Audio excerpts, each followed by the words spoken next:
I came to the symposium this week to be able to connect with a community of researchers and practitioners who are all focused on solutions around ecological restoration in the coastal and marine zone. Well, I came to this symposium because for me it's an important opportunity to connect with people and hear about real experiences about restoration happening across Australia. So I've been to every ACRN symposium now, and it's just such a great opportunity to hear the latest in science and restoration practice.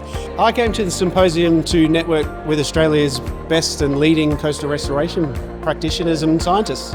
I'm running a workshop here on risks and mitigation strategies for marine restoration, but also I really value the connection with other participants in the conference. There are many reasons why I'm here.